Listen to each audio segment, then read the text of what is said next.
Hello बच्चों, स्वागत है आपका श्री शक्ति क्लासेज में। आज का जो वीडियो लेक्चर होगा उसमें हम अध्ययन करेंगे हमारा जो चैप्टर नंबर 6 है उसके बारे में। यहाँ पर हम जो चैप्टर नंबर 6 है उसमें हम टॉपिक पढ़ेंगे यहाँ पर व्हीट स्टोन सेतु।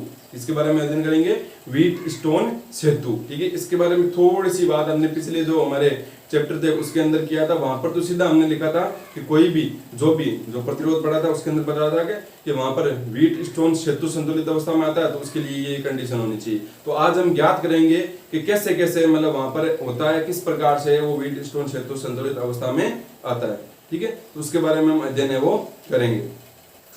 व्हीट स्टोन सेतु, इसके बारे में हम आज अध्ययन करेंगे। ठीक है, व्हीट स्टोन सेतु है वो क्या होता है। पिछला जो वीडियो लेक्चर था उसमें हमने किरचॉफ के प्रथम और द्वितीय नियम के बारे में अध्ययन कर लिया था, बता दिया वहां पर किरचॉफ का प्रथम नियम द्वितीय नियम क्या है। ठीक है, अब आपको कुछ उसके क्वेश्चंस भी करने। जब आप क्या देखोगे वहां पर, जब आपकी बुक के अंदर एग्जांपल दे रखे हैं, ठीक है, उस एग्जांपल को देखोगे तब वहां पर आपको क्या करना है, एक लूप लेना है और उसको सोल्व करना है। ठीक है, वो अंकित परसेंट हम करवाएंगे तो आपको बस प्रैक्टिस करनी है वहां पर। ठीक है, धारा जैसे दे रखी है आपको ये कंफ्यूजन नहीं होना कि धारा कैसे जा रही है। क्वेश्चन के अंदर जैसे धारा दे रखी है वो आपको उसी प्रकार से वहां पर लेना है। आपको बता रखा है चिन्ह परिपाटी किस प्रकार से लेना है और चिन्ह परिपाटी ले लेना है, क्योंकि आपके पास में कोई ना कोई एक ऐसी मतलब भौतिक राशि होगी जो क्या होगी आपके पास में नहीं होगी और उसको आपको ज्ञात करना है। किरचॉफ का द्वितीय नियम लगा देना एक लूप के अंदर और फिर आपका जो अंक प्रश्न है वो हो जाएंगे। ठीक है, तो अभी हम बात करेंगे व्हीट स्टोन सेतु के बारे में कि व्हीट स्टोन सेतु क्या होता है। तो व्हीट स्टोन सेतु क्या होता है, व्हीट स्टोन सेतु एक वर्ग होता है। उस वर्ग के प्रत्येक जो भुजा होती है उस पर एक एक प्रतिरोध लगा होता है। ठीक है, अब प्रतिरोध के अलावा और भी लग सकते हैं, जैसे हमने संधारित्र लगाया था। ठीक है, उसी प्रकार से यहाँ पर प्रतिरोध की बात करेंगे तो यहाँ पर प्रत्येक जो वर्ग की भुजा होती है उस पर लगे होते हैं क्या, प्रतिरोध लगे होते हैं। तो ये इस प्रकार से व्हीट स्टोन सेतु होता है कुछ।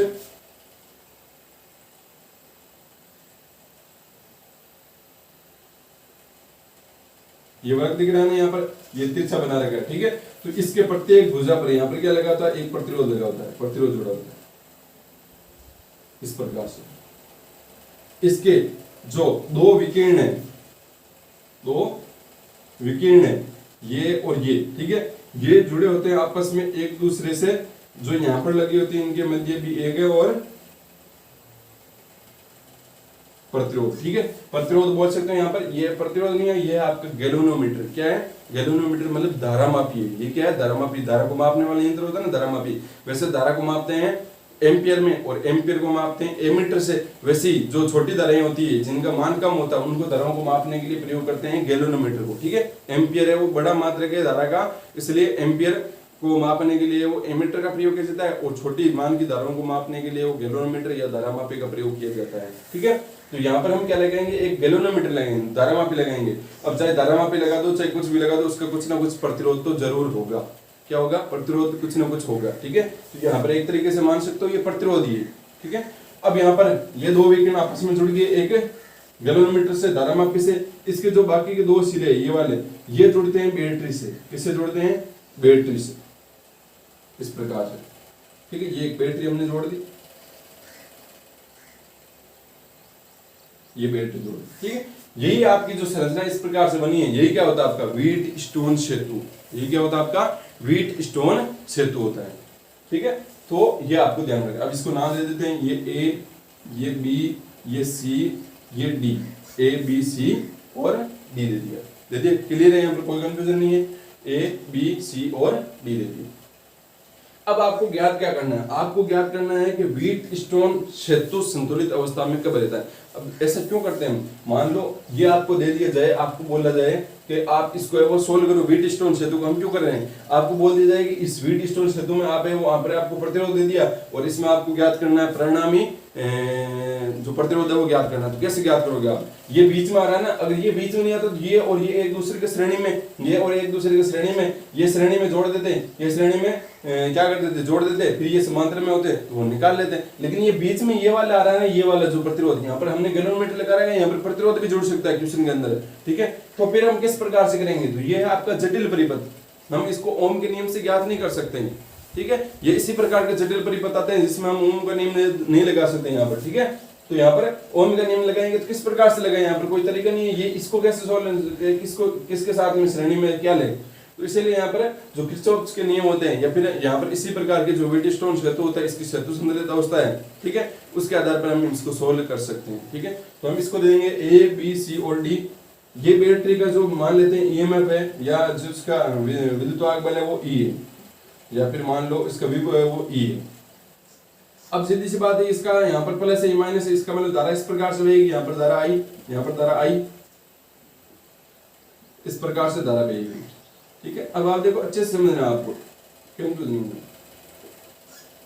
अब यहाँ पर क्या होगा, धारा जैसे हमने यहाँ से आई दी, अब ये देखो क्या एक संधि बिंदु है ना, यहाँ पर एक संधि बिंदु है ना, तो संधि बिंदु पर धारा ये आई आ रही है, कितने भागों में बट जाएगी, दो भागों में, ठीक है। तो मान लेते हैं जो इस वाले प्रतिरोध की तरफ गई है धारा, वो गई है I1, इसको प्रतिरोध की नाम प्रतिरोध भी दे दे, ये P, ये Q, ये R, S, ये प्रतिरोध है, ठीक है।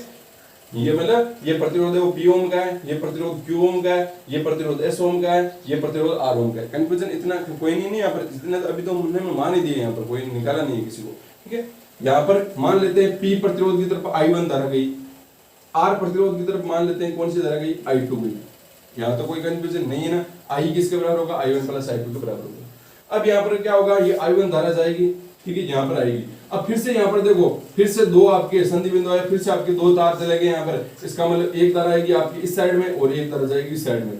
तो यहाँ पर मान लेते हैं इस साइड में आपकी धारा आ गई IG, कौन सी आ गई, IG। तो इस साइड में कौन सी धारा जाएगी, देखो I1I, यहाँ पर मान लो इसी प्रकार देखो, हम इसी किरचॉफ का जो प्रथम नियम वो यहीं पर काम आएगा। ये तार इसको देखो यहाँ पर ऐसे बना रहा हूँ मैं, ये वाला तार ऊपर बन गया, यहाँ पर ये प्रतिरोध लग गया P, ठीक है। फिर यहाँ पर ये क्या हुआ, दो तारों में बटा इस प्रकार से। हमने बोल दिया कि यहाँ पर धारा आ रही है आपकी I1 और यहाँ पर धारा चली गई IG, तो आपको पूछ लिया इसमें कितनी धारा होगी, पूछ लिया ना। तो आप मैं आपको बताया कि किरचॉफ का जो प्रथम नियम है वो क्या कहता है कि आने वाली धारा और जाने वाली धारा का संधि बिंदु पर है वो क्या होता है, बीजगणितीय योग शून्य होता है। तो अब यहाँ पर देख सकते हो कि जो आपकी आने वाली धारा है वो है आपकी I1 और हम आने वाली धारा को लेंगे प्लस में I1, ठीक है। उसके बाद में या तो बीजगणितीय योग कर, तो जाने वाली धारा को माइनस में लेते हैं, तो जाने वाली धारा कौन सी है, माइनस का IG और माइनस का क्या हो जाएगा x, और वो किसके बराबर हो जाएगा, 0 के बराबर हो जाएगा। तो यहाँ से x का मान क्या आ जाएगा, I1 माइनस का IG बराबर x आ गया ना। तो इस प्रकार से आप यहाँ पर निकाल सकते हो, ठीक है। ये तो नॉर्मल था यहाँ पर, तो ऐसे देख सकते हैं भाई, इस साइड में अगर IG चली गई तो इस साइड में क्या बचेगा आपका, I1 माइनस IG बचेगा ना। मान लो I1 का मान मान लो 5 एम्पियर है, ये तो बहुत ज्यादा धारा है, मैं एग्जांपल बता रहा हूँ, ठीक है। यहाँ पर मान लो 5 एम्पियर था, तो इसमें से अगर 3 एम्पियर चला गया तो यहाँ पर कितना बचेगा, 2 एम्पियर कैसे निकलेगा, 5 माइनस 3, ऐसे किया ना। तो इसी प्रकार से यहाँ पर धारा आपकी कितनी जाएगी, यहाँ पर जाएगी I1 माइनस का IG, क्लियर। अब उसके बाद में देखो इसकी बात करते हैं I2 की। तो यहाँ से धारा आ रही है आपकी IG, यहाँ पर धारा जा रही है I2, जा रही है यहाँ पर धारा I2। अब आप बोलोगे ये I2 यहाँ पर आती है तो फिर यहाँ पर IG यहाँ से भी तो जा सकती है, उसका हम कारण देखेंगे, ठीक है, कि कैसे जाएगी। अभी हमने तो ये ऐसे बनाएगा यहाँ पर, अभी हम अलग अलग कंडीशन लेंगे उसके अनुसार बात करेंगे यहाँ पर। तो यहाँ से आपकी I2 धारा आ रही है, ऊपर से आ रही है आपकी IG, तो यहाँ पर क्या होगा, इस बिंदु पर मिलेगी और एक धारा आपकी जाएगी, तो I2 प्लस IG वो किसके बराबर होगी, यहाँ पर जाएगी धारा उसी के बराबर होगी, तो I2 प्लस का क्या हो जाएगा IG। फिर से आप देखो यहाँ पर आपकी धारा आ रही है, यहाँ पर जा रही है, कितनी धारा जाएगी यहाँ पर बताओ। अब होना क्या चाहिए कि यहाँ से आपकी कितनी धारा गई है, यहाँ से आपकी धारा गई है I और I गई है, तो यहाँ से भी वापस कितनी आनी चाहिए, आपकी I आनी चाहिए। अब कैसे आएगी देखो, ये आपकी दो धाराएं आ रही है, इनको प्लस में ले लो, I1 माइनस का IG, ठीक है। ये तो एक पूरी धारा है, ये भी प्लस में ले लो, क्या हो जाएगा I2 प्लस का IG, वही किसके बराबर होगा, यहाँ पर जो भी धारा x है उसके बराबर होगा। या फिर माइनस कर दो, माइनस x बराबर 0, ठीक है। या फिर बराबर कर दो भाई, माइनस हो जाएगा बराबर ही होगा ना वहां पर। यहाँ पर आप देखो IG से IG कैंसिल हो गया, तो I1 प्लस I2 किसके बराबर हो गया, x को साइड में तो x के बराबर हो गया। और I1 प्लस I2 क्या है, I1 प्लस I2 क्या है, I है, इसका मतलब I बराबर आ गया x, इसका मतलब x का मान क्या I, और यही तो होना चाहिए भाई, जो धारा हमने वेक्टर से दी है वही वापस से आनी चाहिए ना, तो ये हमने निकाल लिया। तो इसमें कोई कंफ्यूजन नहीं रहना चाहिए आपका, ठीक है। यहाँ पर I1 धारा भेजी, यहाँ पर I2 धारा भेजी, ठीक है। यहाँ से भी I2 में से IG जा सकती थी, लेकिन वो कंडीशन देखेंगे, ठीक है, उसके बारे में बात करेंगे।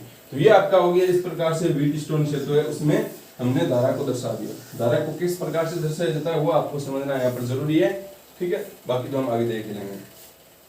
अब यहाँ पर देखते हैं, अब देखो आप यहाँ पर के यहाँ पर बैटरी से हमने कुछ ना कुछ धारा दी, ठीक है, तो हम यहाँ पर अलग अलग कंडीशन लेंगे। यहाँ पर हमें कंफ्यूजन कहां पर हो रहा है, धारा का कंफ्यूजन हो रहा है कि धारा यहाँ से I2 है वो आ रही है, तो यहाँ से भी IG जा सकती है, I1 गई तो यहाँ से भी IG जा सकती है, ठीक है, जाएगी एक से ही, ऐसे नहीं कि दो, I2 वाले में से IG चलेगी, I1 वाले में से भी क्या चलेगी, IG चलेगी, तो फिर तो दोनों आपस में टक्कर हो जाएगी ना, तो ऐसा नहीं होगा, जाएगी एक सिरे से। तो यहाँ पर कैसे जाएगी, हमें पता है धारा किसकी वजह से चलती है, धारा चलती है विभव में अंतर के कारण, विभव में अंतर के कारण, दो सिरों के मध्य विभव में अंतर मतलब धारा बहेगी, दो सिरों के मतलब विभव में अंतर मतलब धारा बहेगी। यहाँ पर बैटरी में धारा किसकी वजह से बहती है, इसका विभव ज्यादा इसका विभव कम, इसलिए ज्यादा से कम की ओर बहती है ना, मतलब धारा चलने के कारण एकमात्र कारण है विभव में अंतर के कारण, मतलब विभवांतर के कारण। तो यहाँ पर भी अगर हम चेक कर लें कि विभव कौन सा ज्यादा होगा, बी बिंदु पर विभव ज्यादा है या डी बिंदु पर विभव ज्यादा है, तो अगर विभव जिस तरफ ज्यादा होगा उसके कंडीशन अगर हम याद कर लेंगे तो इसका मतलब हमारे को पता चलेगा धारा किस प्रकार से बहेगी। तो अगर मैं पहली कंडीशन मानूं कि VB है, मतलब बी बिंदु पर जो विभव है वो ज्यादा है VD से, मतलब VD मतलब डी बिंदु पर जो विभव उससे ज्यादा है, तो ज्यादा विभव कौन सा हुआ, बी वाला हुआ, तो इसका मतलब धारा कैसे बहेगी, धारा हमेशा उच्च विभव से निम्न विभव की ओर बहती है, तो वहां पर आप लिखोगे धारा की दिशा नीचे की ओर, ठीक है, धारा की दिशा बी से डी की ओर, ये लिख सकते हो या नीचे की ओर लिख दो। उसके बाद में दूसरी कंडीशन क्या होगी, मान लेते हैं इस बार आपका डी बिंदु पर विभव ज्यादा है, तो यहां पर हम लिखेंगे VD ग्रेटर देन क्या है VB। तो अगर डी बिंदु पर विभव ज्यादा है धारा कैसे बहेगी, धारा बहेगी डी से बी बिंदु की ओर, तो यहां पर आप लिख दो धारा की दिशा डी से बी की ओर, या लिख सकते हो नीचे से ऊपर की ओर हो सकती है। अब एक कंडीशन और आ जाती है क्या, कि तीसरी कंडीशन कि अगर VB बराबर हो VD, तो क्या धारा किस दिशा में बहेगी, कैसे बहेगी, बी से डी की ओर बहेगी या फिर डी से बी की ओर बहेगी, बताओ आप फटाफट से, ठीक है, पता नहीं चला, बी से डी, बी और डी है वो बराबर है, बी और डी पर विभव बराबर है, धारा क्या बहेगी, धारा नहीं बहेगी। भाई हमने क्या पढ़ा है कि विभव में अंतर होगा तभी धारा बहेगी, यहाँ पर विभव में अंतर है ही नहीं, इसका मतलब VB बराबर है VD, तो यहाँ पर धारा कोई भी नहीं बहेगी, मतलब IG है वो क्या हो जाएगी, इसलिए IG है वो क्या हो जाएगी आपकी 0 हो जाएगी, मतलब धारा है वो नहीं बहेगी, ना तो B से D की तरफ और ना D से B की तरफ, क्योंकि यहाँ पर विभव में अंतर ही नहीं है। तो ये वाली कंडीशन VB बराबर VD, इसमें क्या हो जाएगी, इस वाले परिपथ में इस वाले तार में से कोई भी धारा नहीं बहेगी। अब कोई भी धारा नहीं बहेगी तो इस तार को हम हटा सकते हैं, और इसी तार को हटाने पर यहाँ पर हम आसानी से इसको सोल्व कर सकते हैं। तो ये जो व्हीटस्टोन सेतु संतुलित अवस्था ना, या संतुलन की जो अवस्था हो वो यही होती है कि मतलब जब बी बिंदु पर विभव और डी बिंदु पर विभव दोनों क्या होगी, बराबर होगी, तो इसमें से धारा ही नहीं बहेगी। भाई विभव भी बराबर हो गया तो धारा बहेगी नहीं, तो इसको हम गायब कर सकते हैं यहाँ पर, और गायब कर देंगे तो हमारा ये गायब हो गया, तो फिर तो हम आसानी से ये श्रेणी क्रम हो गया समांतर क्रम हो गया, हम जोड़ सकते हैं ना। ये क्या होती है आपकी व्हीटस्टोन की सेतु संतुलित अवस्था, व्हीटस्टोन सेतु की सेतु संतुलित अवस्था। अब ये तो हमने ऐसे ज्ञात किया है, अब क्वेश्चन के अंदर आपको ये थोड़ी दिया जाएगा कि बी बिंदु पर विभव कितना है, डी बिंदु पर विभव कितना है, ठीक है, तो आपको अलग तरीके से ज्ञात करना पड़ेगा कि वो भी किसके सहायता से, प्रतिरोधों की सहायता से, कि प्रतिरोधों की सहायता से हम किस प्रकार से ज्ञात करेंगे कि जो ये व्हीटस्टोन सेतु है वो सेतु संतुलित अवस्था में है या फिर नहीं है। तो उसको ज्ञात करने के लिए हम यहाँ पर ज्ञात करेंगे, देखो ये तो पता चल गया होगा कि ये क्या हो गया, VB ग्रेटर देन VD, ये वाला बात पता चल गई, फिर VB बराबर VD हो तो IG बराबर 0, मतलब सेतु, यहाँ पर लिख दो सेतु संतुलित अवस्था, सेतु संतुलित अवस्था।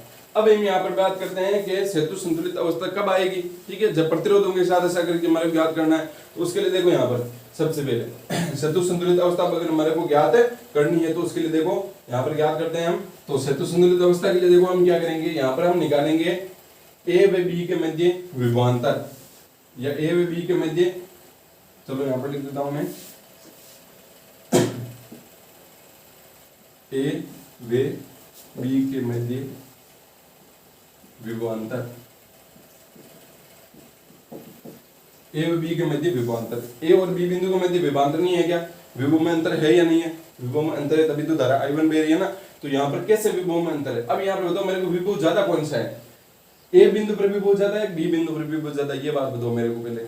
ए बिंदु पर ज्यादा विभव है या बी बिंदु पर। अब आप देखो यहाँ पर ए बिंदु पर धारा आ रही थी I1, अब यहाँ पर प्रतिरोध आ गया, तो प्रतिरोध ने क्या किया, कुछ ना कुछ गड़बड़ कर दी। यहाँ पर इसका यहाँ पर विभव क्या हो गया, यहाँ पर पतन हो गया, और विभव का पतन हो गया, इसका मतलब यहाँ पर ज्यादा विभव और यहाँ पर क्या कम विभव है। तो आपको ऐसे समझना भी है। तो इसका मतलब V जो आपका A है वो ज्यादा है। तो जब हम यहाँ पर विभवांतर का फॉर्मूला क्या होता है, VA माइनस VB बराबर W/Q, मतलब VA पहले कौन आएगा, पहले आएगा जिसका ज्यादा विभव है। तो यहाँ पर ज्यादा विभव A का, तो यहाँ पर क्या लिखोगे VA, और माइनस का क्या लिख दोगे VB, VA माइनस क्या लिखोगे VB, ठीक है, VA माइनस का VB, और वो किसके बराबर होगा, VA माइनस VB बराबर होगा आपका किसके बराबर होगा बताओ, वो होता है आपका, ये चलो ओम का नियम लगाते हैं वहां पर, ठीक है, ताकि हमारा आसानी रहे। तो ओम के नियम से VA माइनस VB, भाई V बराबर क्या होता है IR, तो VA माइनस VB किसके बराबर होगा, I कितनी धारा कितनी बेरी, धारा बेरी आपकी I1 और इनटू P के पर R क्या है, R यहाँ पर P है, तो यहाँ पर लिख देंगे P।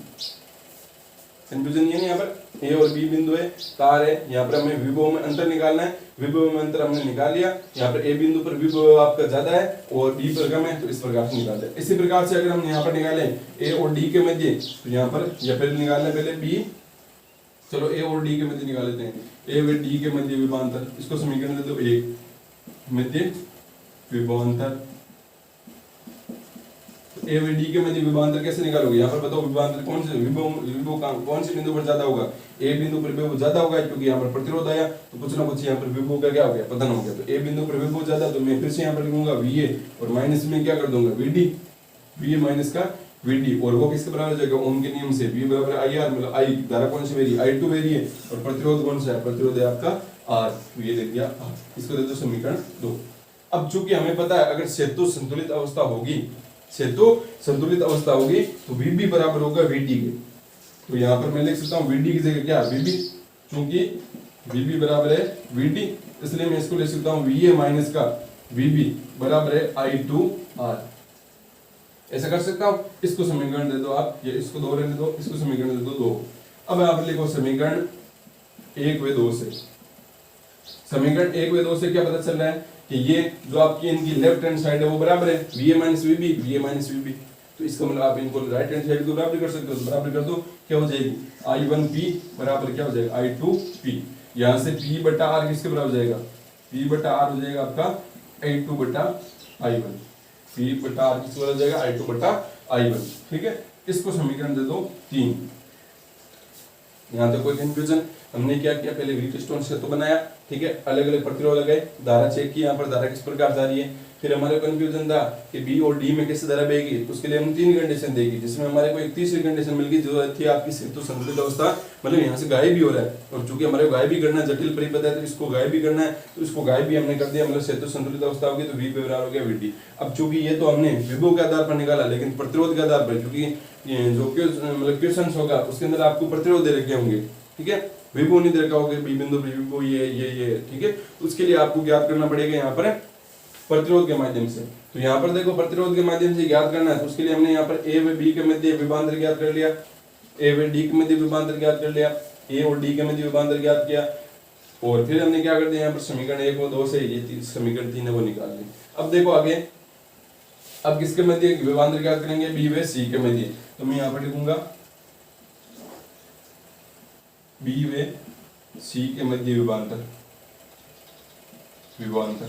तो बी व सी के मध्य विभवांतर क्या होगा, तो बी और सी के मध्य विभवांतर। अब यहाँ पर बताओ मेरे को विभव कौन सा ज्यादा होगा, बी पर ज्यादा विभव होगा, सी पर ज्यादा विभव होगा, बी पर ज्यादा विभव या सी पर ज्यादा विभव। तो यहाँ पर आप देख पा रहे हो कि धारा आपकी इस प्रकार से बह रही है, इसका मतलब यहाँ पर होगा क्या कि बी पर ज्यादा विभव होगा, और फिर यहाँ पर सी पर है वो क्या हो जाएगा आपका कम हो जाएगा, विभव क्या हो जाएगा कम हो जाएगा। तो मैं यहाँ पर क्या लिखूंगा VB माइनस का VC, ये लिखूंगा, और वो किसके बराबर हो जाएगा, यहाँ पर जो धारा बेरी, धारा कौन सी बेरी है I1 माइनस का IG, और प्रतिरोध कितना है, प्रतिरोध है आपका Q, ठीक है। और इसको समीकरण दो आप, समीकरण नंबर 4। अब एक बात ध्यान में रखना, यहाँ पर जो आपके नोट्स लिखवा रखे ना, उसके अंदर यहाँ पर आपको करवा रखा है VC माइनस का VB, क्या करवा रखा है VC माइनस का VB। वो ऐसे इस तरीके से करेंगे तब तो आपका गलत होगा, लेकिन जब उसको आगे सोल्व करेंगे ना, जब मतलब उसमें से माइनस कॉमन आ जाएगा, आप इसमें से वहां पर माइनस लिखना था, आगे माइनस लिखोगे ना यहाँ पर, भाई इसमें से माइनस कॉमन लो, माइनस कॉमन लगे क्या आएगा VC माइनस का VB, तो VC माइनस VB होगा यहाँ पर, ठीक है। तो तो इसका मतलब वहां पर नोट्स के अंदर माइनस नहीं लेकर गया है, या तो आप वहां पर आगे माइनस लेकर देना, या फिर जब आप उसको कॉपी कर रहे हो तब यहाँ पर उसको वीबी माइनस वीसी कर देना, ठीक है। या तो माइनस लगाओ या फिर उसको कर देना वीबी माइनस का वीसी। भाई हमें कारण पता है ना कि भाई बी पर ज्यादा विभव है और सी पर क्या है, कम विभव है, या तो आप इसके आगे माइनस लगा देना या फिर ऐसा लिख लेना। अब देखो आगे, अब बात करते हैं बी व सी के मध्य मिल गया विभव। अब याद करते हैं डी व सी के मध्य विभव, तो यहाँ पर याद करते हैं डी व सी के मध्य विभव, डी व सी के मध्य विभव, ये विभवांतर। तो यहाँ पर डी व सी के मध्य विभवांतर याद करेंगे तो कौन सा विभव ज्यादा होगा, डी बिंदु पर विभव ज्यादा है या सी बिंदु पर विभव ज्यादा। तो यहाँ पर डी से धारा जा रही है, इसका मतलब धारा का यहाँ पर मारेंगे बाधा पहले आ गई, मतलब यहाँ पर विभव का कुछ ना कुछ पतन हो गया। मान लो यहाँ पर 5 वोल्ट था, यहाँ पर जब आगे गई धारा तो यहाँ पर कुछ ना कुछ वोल्टेज ड्रॉप हो गया, इस वजह से यहाँ पर 4 वोल्ट मिला। तो ज्यादा कौन सा होगा, ज्यादा होगा 5 वोल्ट। तो इसका मतलब डी बिंदु पर विभव ज्यादा है, तो यहाँ पर आप क्या लिखोगे, वीडी माइनस का वीसी, और वो किसके बराबर है, यहाँ पर जो धारा बह रही है, धारा कौन सी बह रही है, I2 plus IG, I2 plus IG, और प्रतिरोध कौन सा है, प्रतिरोध है आपका S, ठीक है। ये कैसे लिख रहे हैं, ये लिख रहे हैं V बराबर IR के फॉर्मूले से, ठीक है, ओम के नियम से। यहाँ पर भी आपके वही करेगा, या तो आगे आप माइनस लगा लेना या फिर ऐसे लिख लेना, ठीक है। अब यहाँ पर फिर से चूंकि सेतु संतुलित अवस्था है, तो इसका मतलब VB बराबर है किसके, VD के बराबर है। तो यहाँ से आप इस VD की जगह क्या लिख सकते हो, VB लिख सकते हो। तो यहाँ पर VB माइनस का VC किसके बराबर हो जाएगा, I2, और यहाँ पर ये भी लिख दो कि IG वो आपका क्या होगा, 0 होगा, क्योंकि सेतु संतुलित अवस्था है। तो ये VB माइनस VC है वो किसके बराबर हो जाएगा, आपका I2S के बराबर हो जाएगा, क्योंकि IG तो क्या हो गया, 0 हो गया। इसी प्रकार से यहाँ पर भी आप लिख सकते हो कि सेतु संतुलित अवस्था होगी तो VB माइनस का VC बराबर होगा I1, ये क्या हो जाएगा 0 और I1 क्यूब, ठीक है। इसको समीकरण दे दो आप 4 और इसको समीकरण दे दो 5। अब समीकरण 4 व 5 से, समीकरण 4 व 5 से, तो समीकरण 4 और 5 से लेफ्ट हैंड साइड बराबर है तो राइट हैंड साइड में बराबर होगी। तो यहाँ पर ले लो क्या हो जाएगा, I1 क्यूब और बराबर होगा I2S के, I1 क्यूब बराबर है I2S के। यहाँ से देखो क्या हो जाएगा, Q बटा S, Q बटा S किसके बराबर होगा, I2 बटा I1 के। इसको समीकरण दे दो 6। अब देखो आप यहाँ पर समीकरण नंबर 3 और 6 से, समीकरण नंबर 3 और 6 से, 3 और 6 से करो, देखो 3 व 6 से, 3 और 6 से क्या पता चल रहा है कि I2 बटा I1, I2 बटा I1 मतलब लेफ्ट हैंड साइड दोनों के बराबर है, इसका मतलब राइट हैंड साइड भी बराबर होगी। तो मैं यहाँ पर लिख सकता हूँ P बटा R है वो किसके बराबर होगा, Q बटा S के बराबर होगा। P बटा R किसके बराबर होगा, Q बटा S के बराबर होगा। या इसको लिख सकते हो कि P बटा Q नीचे आ जाएगा, ऊपर साइड में दो, तो P बटा Q बराबर है R बटा S के। ये दोनों ही बातें हैं, यहाँ पर ध्यान रखना है। तो यही क्या आपकी, यही कंडीशन वो आपकी सेतु संतुलित अवस्था है। कैसे कि अगर P बटा R मतलब P और R का अनुपात, P और R का अनुपात, ये ऊपर वाले से बात करेंगे तो P और R का अनुपात बराबर है अगर Q और S के, तो इसका मतलब वो क्या है, सेतु संतुलित अवस्था में है। और सेतु संतुलित अवस्था में तो हम इस बीच वाले को गायब भी कर देंगे, यहाँ क्या कर देंगे, गायब भी यहाँ पर कर देंगे। समझ रहे हो, कोई कंफ्यूजन है यहाँ पर, चलो कोई कंफ्यूजन नहीं है तो ठीक है। अब बात करते हैं आगे कि अगर इस वाले कंडीशन की बात तो वही सेम ही है कि P और Q का अनुपात बराबर है किसके, R और S के बराबर है, तो वो किस में होगा, सेतु संतुलित अवस्था में होगा, और इसको हम गायब कर देंगे।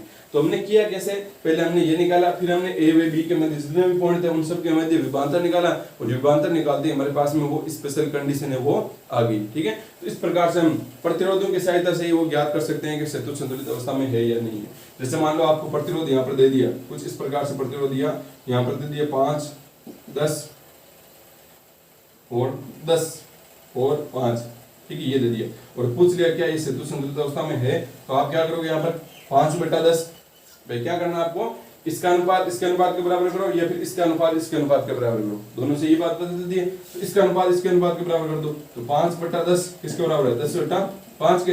तो क्या ये बराबर आ रहा है, 5 कितना गया, 1 बटा 2 बराबर कितना है 2, क्या ये बराबर है, इसके बराबर नहीं है, इसका मतलब सेतु संतुलित अवस्था में नहीं है, नहीं है ना। अब अगर इसी की जगह मैं ये कर देता, क्या यहाँ पर लिख देता 5 और यहाँ पर लिख देता 10, ऐसे लिख देता, ठीक है। तो यहाँ पर क्या होता कि 5 बटा 10 किसके बराबर है, 5 बटा 10 के बराबर है, इसका मतलब सेतु संतुलित अवस्था में। अब आपने ऐसे देखा तो क्या ऐसे भी बराबर है, तो यहाँ पर देख लो 5 बटा 5 किसके बराबर है, 10 बटा 10 के, दोनों बराबर। तो यहाँ पर ये भी 1 बटा 1, ये भी 1 बटा 1, यहाँ पर कितना आ रहा है 1/2 बराबर 1/2, तो मतलब अनुपात बराबर है इसका। मतलब सेतु संतुलित अवस्था में, जब भी सेतु संतुलित अवस्था में आए तो ये बीच वाले जो है यहाँ पर है इसको गायब भी कर देना आपको। तो ये हो गया आपका व्हीटस्टोन सेतु।